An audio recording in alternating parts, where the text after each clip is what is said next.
June of 2019 in Madison Square Garden, and it's Anthony Joshua defending his 3 title belts. Anthony Joshua was the man at that point, considered to be #1 heavyweight in the world. He was undefeated. He was the man to beat at that time. Welcome the challenger, Andy. Andy looked happy. He was happy to be there, and you could tell he had a big smile on his face walking towards the ring. Joshua was a king, right? Everybody thought that there's no one that could beat him, and especially me, right? Once they see me and then seeing Joshua, they're like, man, what the heck? I don't think this chubby kid's gonna beat him, until, boom, they met Andy Ruiz Jr. And here we go, round number 1, heavyweight championship of the world. In the first round, I was giving Ruiz proper credit for boxing well, for being defensively responsible, being pretty much up to the moment. You could already start noticing little things there. One, the speed difference. You know, Andy's hand speed is tremendous when compared to any heavyweight. That's what Ruiz does well. He counters. He has fast hands. For a big guy, he has really fast counters. He was in shape. He was in training. He was prepared, and Joshua didn't expect that at all. He thought that, look at this fat guy, this out of shape guy, I'm gonna handle this guy easy, walk through it, and unfortunately that doesn't happen all the time. Box!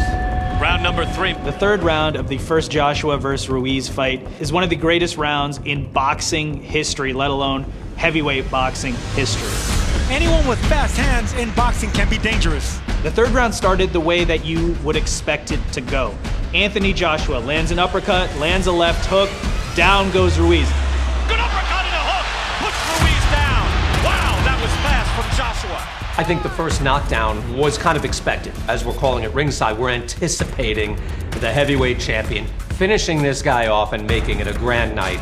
I think I got a little lazy next to him, and that's when he got me with the upper and the hook, and he dropped me. I've never been dropped in my whole life until that day, but it just happened so fast. It's like a blink of an eye. Boom, I'm on the floor. Everybody knew that was gonna happen, but they did not know that I was gonna come back.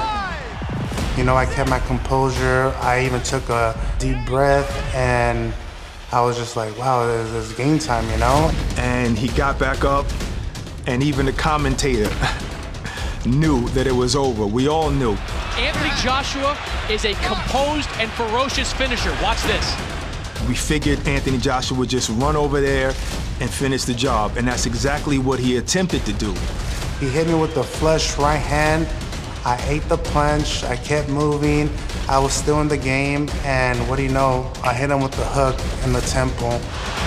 Ruiz comes to fire back, and Joshua's hurt! Oh, Joshua goes down! Within a matter of seconds, Ruiz went from being knocked down to knocking down Joshua. You know, when you lose some real estate in the ring and you're fighting and the guy backs you up, you got to get that real estate back, and that's what he did. What an answer by Ruiz! Stunning! When I dropped him, that's when I was like, wow, I'm back in the game. You could visibly see Anthony Joshua's equilibrium was off. He was hurt, and he actually never came back from that punch. Joshua on unsteady legs.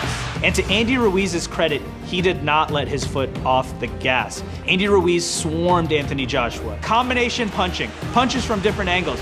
He swarmed Anthony Joshua. This was an accumulation, and that accumulation sent Joshua to the canvas a second time in that round 3.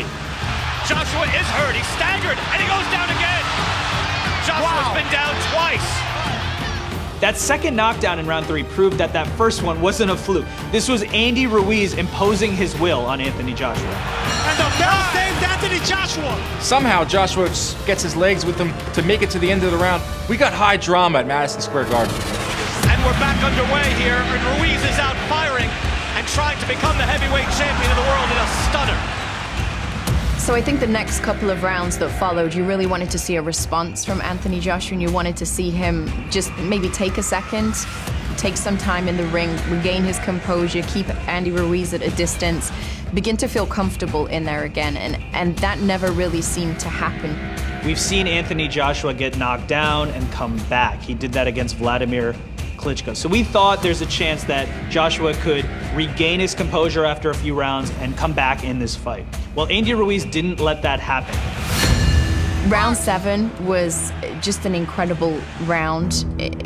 round 7 was something that I never expected to see. His legs were gone. My confidence was super up. I felt really good. I felt amazing. I felt like, wow, this is my chance. This is my time to shine. Joshua just could not deal with the speed of Andy Ruiz. He didn't know where these punches were coming from, and they were hard punches. And yeah, Andy's the smaller guy, but he can crack. And that's what was making the fight go in Andy Ruiz's favor. And then all of a sudden, the third knockdown happened. And now a barrage, and Sam's in trouble, and down he goes! Down goes Anthony Joshua for the 3rd time. And now this was the territory where Ruiz could really taste that heavyweight championship. Andy Ruiz, another onslaught, and more combinations, more of those fast hands that you heard about when he was rising the ranks. He knocks down Anthony Joshua again. Joshua with the hard jab, trying to answer, but he's shaking, he's down again. Wow, Joshua looks gassed. Mouthpiece came flying out of his mouth. Joshua's stumbling all over the place. He finally makes it to his feet, and the referee takes one look at him. He turns his back to Anthony Joshua for a second. He goes to his corner, not showing competitive body language. He was laying on the ropes, both hands stretched across the ropes. And I remember him glancing over, I believe it was at his corner, to give them a signal like, it's all right, I got this. But he didn't look like he had it. I even looked at my corner man like, man, what's going on? Ready to box? Joshua looks so tired. I think he wants out. That's it. Andy Ruiz is the heavyweight champion. Once he waved it, it was like the best time of my life. I was like jumping like a little kid loves cake. It was crazy. And Andy Ruiz becomes the first Mexican-American heavyweight champion. It was exhilarating to be calling it, witnessing something that was so surprising and so great at the same time. This was everything that Andy Ruiz was building towards since age 6. This meant everything to him. And he had just shocked the world, an 11-1 underdog. Andy Ruiz has shocked the world. If you're a boxing fan and you really love boxing, that brings a big smile to your face because you're seeing a dream come to reality right before your eyes. Ruiz's victory was simply the shocker of the century. It was the biggest heavyweight upset since Mike Tyson lost to Buster Douglas. Andy Ruiz had his one shining moment as well. The new heavyweight champion of the world, Andy Ruiz Jr.